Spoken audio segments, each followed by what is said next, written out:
રાજકોટના લોકો પણ માસ્ક વગર ન નીકળતા બહાર। જી હા, કેમ કે પ્રદૂષણ બાબતે રાજકોટ પણ દિલ્હીથી હવે બહુ દૂર નથી।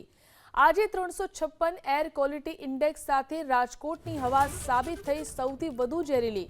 શહેરના આફ્રિકા કોલોની 2માં સૌથી વધુ 453 અને માધવ પાર્કમાં 416 એર ક્વોલિટી ઇન્ડેક્સ નોંધાયો, જે આરોગ્ય માટે સૌથી જોખમી છે।